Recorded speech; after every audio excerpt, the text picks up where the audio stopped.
It's news from heaven. How to ruin your ability to let God run your life. Don't watch this. What are you doing?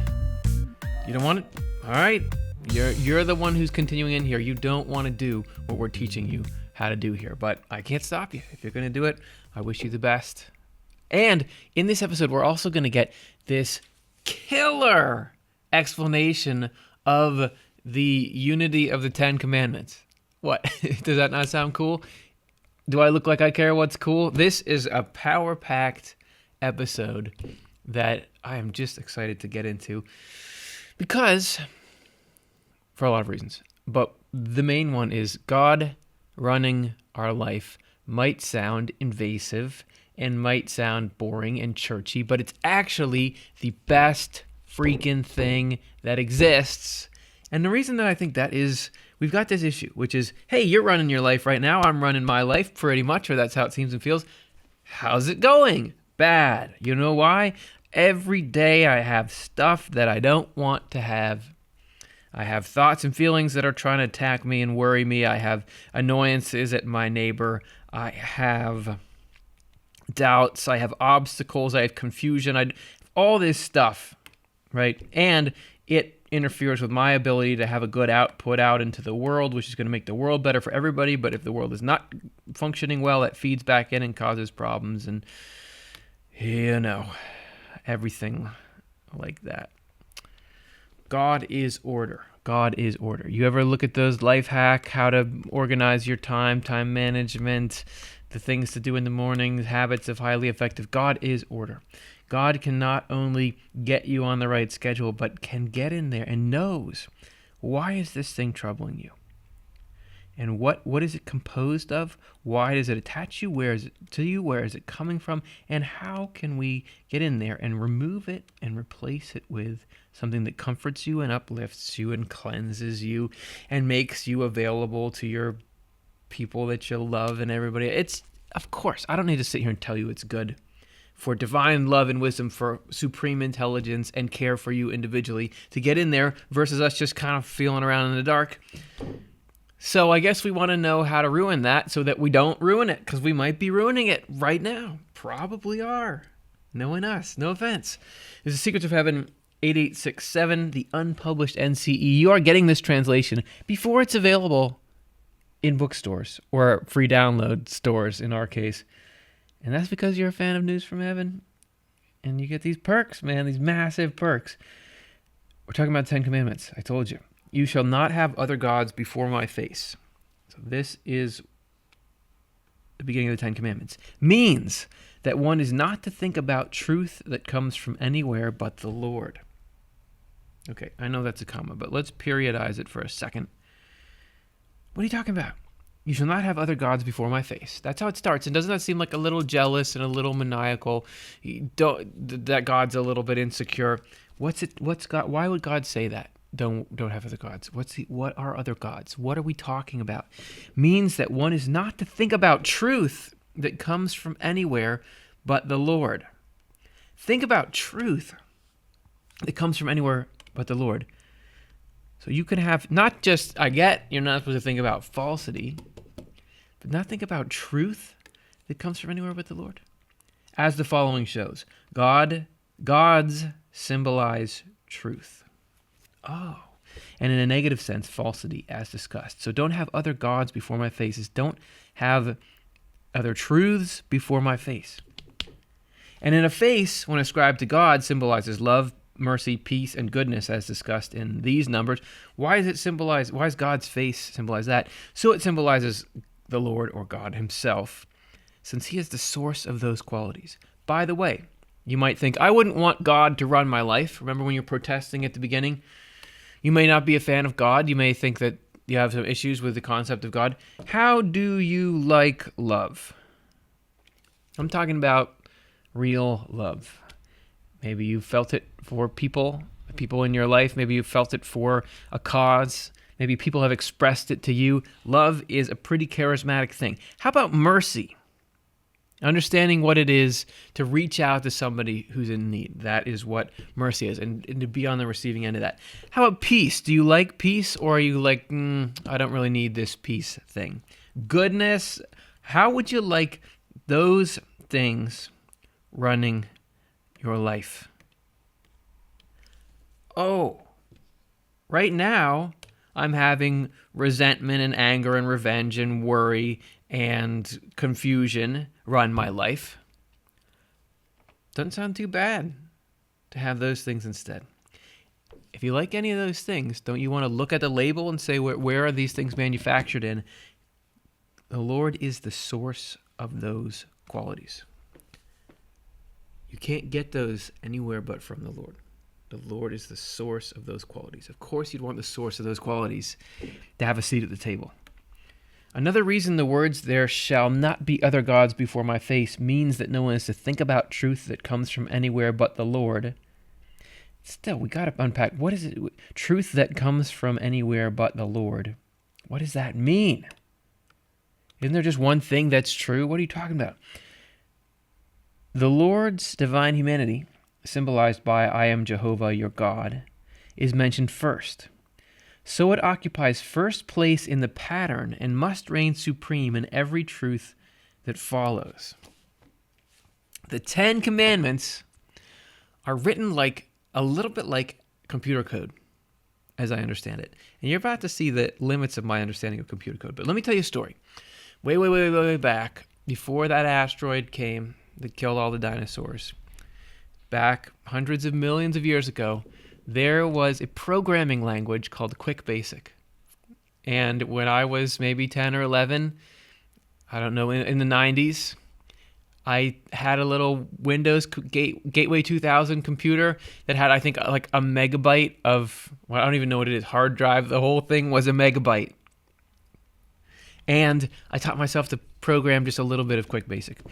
And for example, you can put a command, and there's probably whatever people are using to program today is not unrecognizable to this. So let's say you want to put a command. I'll tell you about a do loop. Do you want to know about do loop? No? Okay. Do.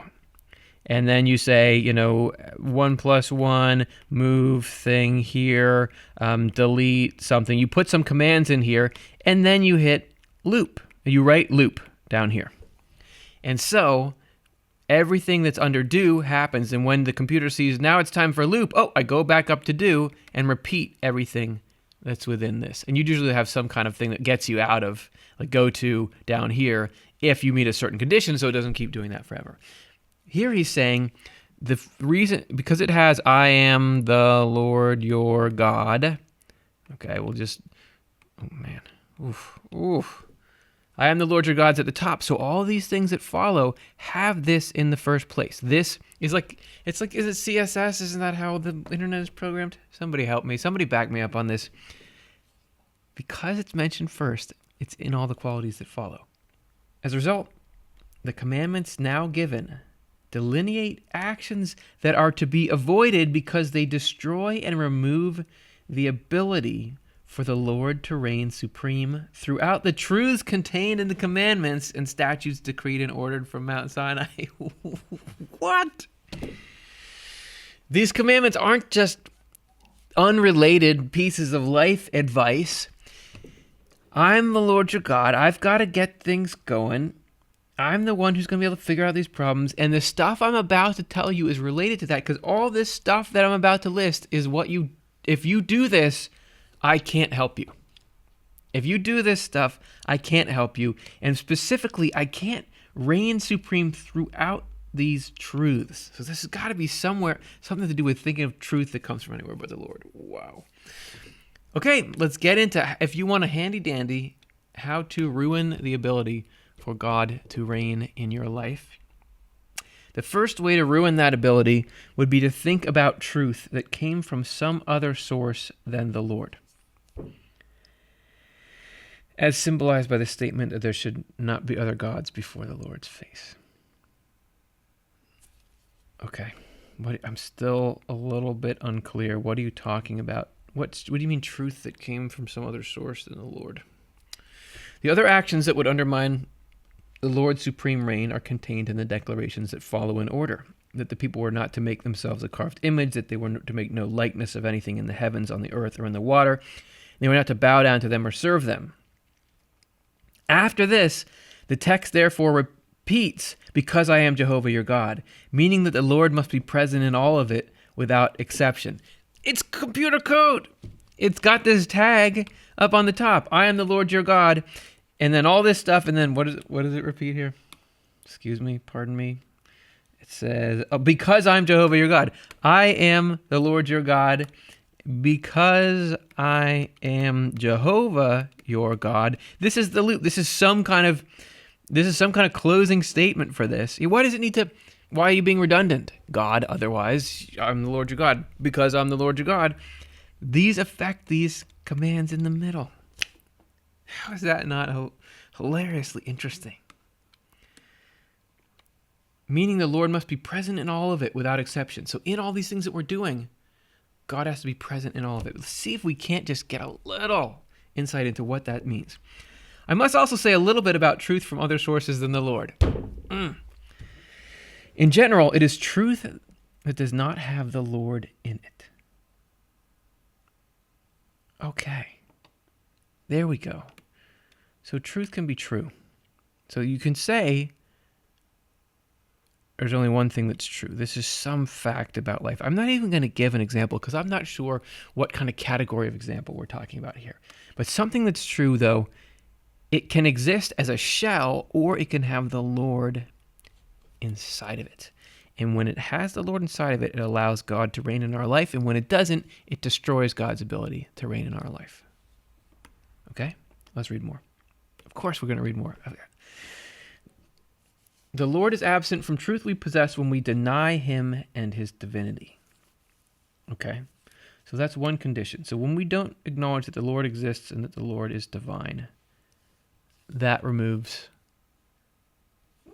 the Lord from truth, which I guess could make some sense because if that's the fundamental truth, that God is and that God is the all in all, or whatever, we can unpack what divinity means, but if you don't have that, everything else is not built on the proper foundation. Eventually, you go back in your chain of reasonings and it falls apart because even though you might have something right in front of you accurate, you don't understand why it is, fundamentally, because God is, through a million steps, why it is.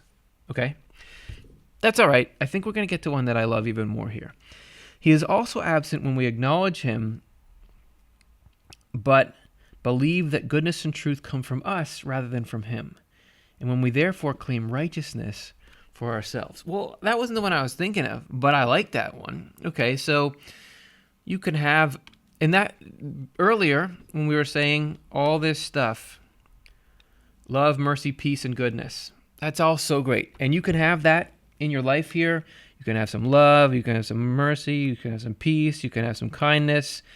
But if you don't acknowledge that those things are actually God's in us, that God is permanently loaning those to us, what does it do? You still can do some good things, right? You still can, from that peace, you can feel a bit of happiness. You can, express some things. You can do some good in the world. But what it doesn't allow is for God to rule in our lives. It doesn't allow for God to run this show. Because you think, well, I'm doing this okay. And so you get on these little stretches where things are going all right, but you're building up this belief that it's me that's running this and I'm the solution to my problems. Well, when you have that belief, when the storms come, they can grab right onto that. They can also easily curve this stuff. They can pull the floor out from under it and suddenly you lose your peace, right? But also they can pervert it so that it turns into selfishness. That look at me, I'm so loving. I'm going to use that to get what I want, manipulate people. I am going to start to think of myself as better because of my ability to express kindness to people. Whatever it is, it doesn't solve this mess.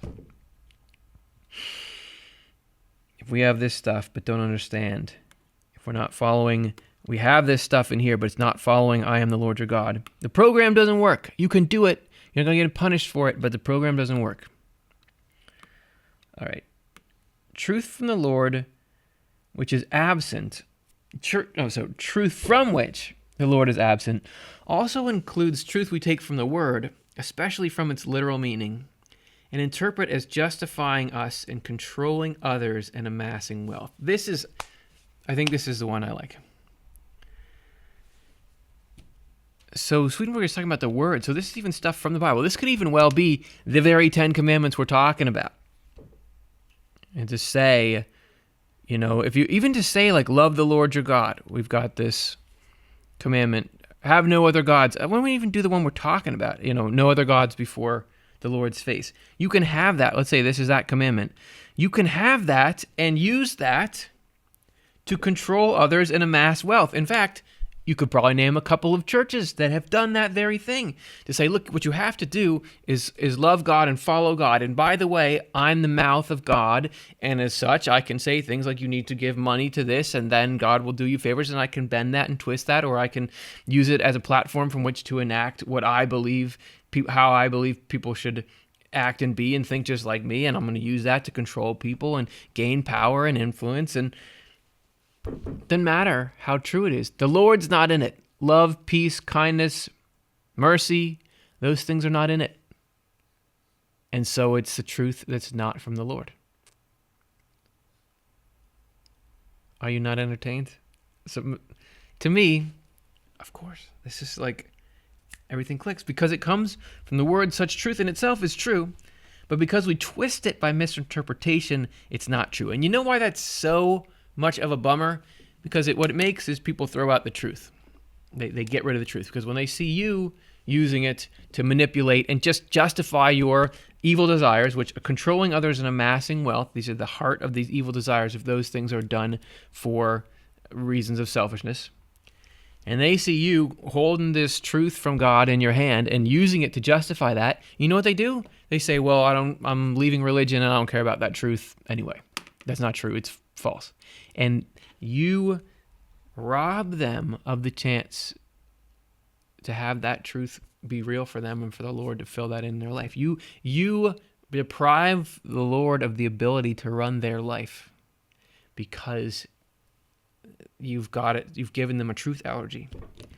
This is the kind of thing the Lord means by the following words in Matthew. If anyone says, look, here's the Christ, or there, do not believe it, because false Christs and false prophets will arise and do great signs and portents to lead even the chosen, if possible, into error. And we'll get people quoting that at us here on Off the Left Eye. In the comment section, you can go see it, because they say, look, this is false teaching because it doesn't accord with the whatever doctrine that Luther set out, or whoever they think is just, this is what the Bible says, but it's actually filtered down through all these people through time. What Swedenborg is saying here is that that's not saying, oh, somebody might have the wrong doctrinal idea. It's that people are going to have all this stuff they finagled out of the Bible, and it's not going to have the Lord in it. It's not going to have love, peace, mercy. Love, peace, mercy, goodness. And like, oh yeah, goodness. Goodness is like, hey, you forgot goodness and goodness. It doesn't have that in it. So that's a fault.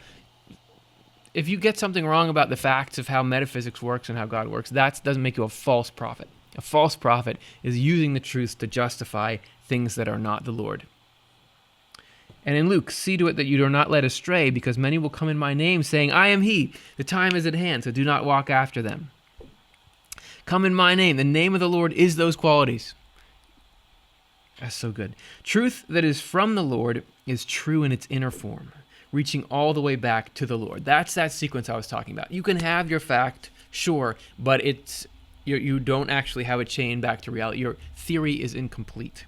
Truth that is not from the Lord appears true only in its outer form, not in its inner form. On the inside, it's either empty or false or evil. Could be any one of those, but it isn't what allows God to run your life. If it is true, it must have life in it. I am the way, the truth, and the life. If it's true, it's got to have God in it. Truth devoid of life is not such truth as composes the faith we possess, and life is imparted only by goodness. Truth devoid of life is not such truth as composes the faith we possess, got it, and life is imparted only by goodness, or rather, by the Lord through goodness. If the Lord is not within the truth, then truth is lifeless, and therefore not true. Because you can get it, right? You can say, I'm not going to stretch for an example. You can say something that, well, you know how it is. Isn't it infuriating that you get bullies and things will be able to say, well, it's true. Sorry I said that mean thing to you, but it's true. It's not true.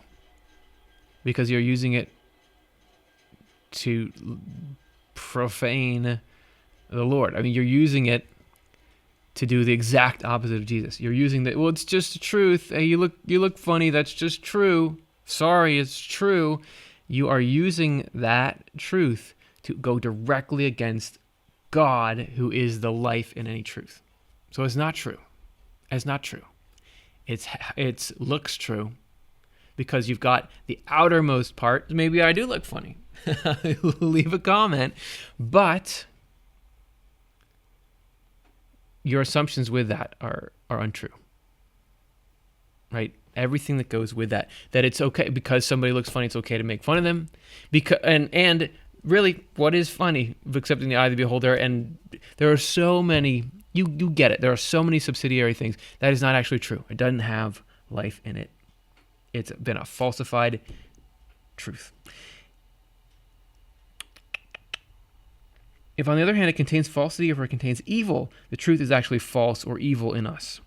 What lies inside it makes up its essential nature, and in the other world shines right through its surface. And any wild interpretation of life that causes harm has some truth usually in it. People grab onto something, twist that, say it means something it doesn't, add this stuff in it, but it always starts with something we can agree on because that's how you hook people. This discussion now shows how to understand no thinking about truth that comes from anywhere but the Lord. Few know much about truth that in its inner form is true and therefore has life from the Lord. So I'll say something about it from experience. A little bit of a bonus here.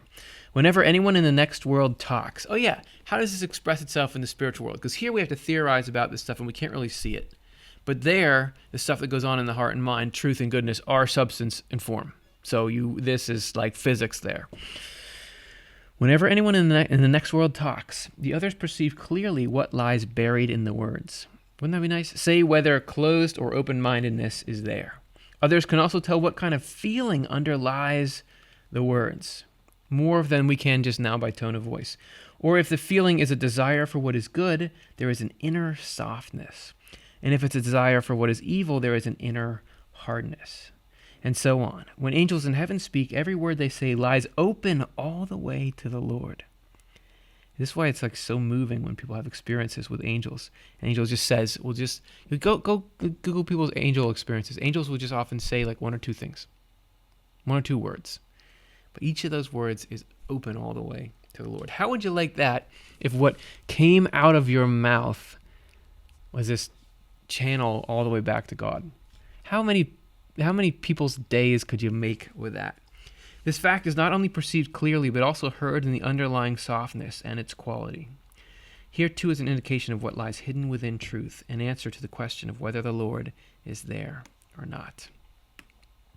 Truth that has the Lord within is truth that has life, but truth that does not have the Lord within is truth that lacks life. Living truth is the truth making up a faith that comes out of love for the Lord and charity for one's neighbor. So sure, it can be religious truth, but it's got to be loving the human race and loving what God loves, which is serving the human race. Non-living truth is not true because it harbors self-love and materialism. There's a succinct definition. How do you know if something that has this shell of truth is not true? It harbors self-love and materialism. And those are ultimately these false gods that you go after.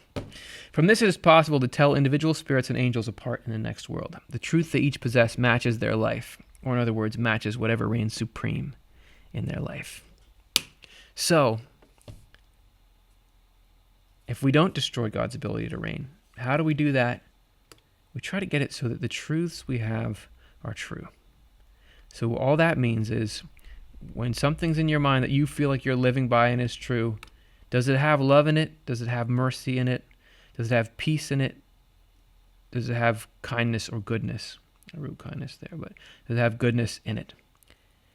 And if we can work to make everything that we live our life by, this is cool, have those things in it, then we are giving God executive access to our minds. And from there, God wants nothing more than to solve all the problems that you're trying to solve and give you those states of love, mercy, peace, and goodness, which is awesome. It's just great news. It's almost like news from heaven. Bing. And that's our show for today. Thank you, everyone. So fun to talk through this with you. Support us if you don't mind. OffTheLeftEye.com/donate. That's how this kind of stuff happens. Take this idea out into your life. Use it. Let me know how it goes. How are you opening your truths all the way up to heaven? Can't wait to get to hear those words out of your mouth. Thank you for hanging.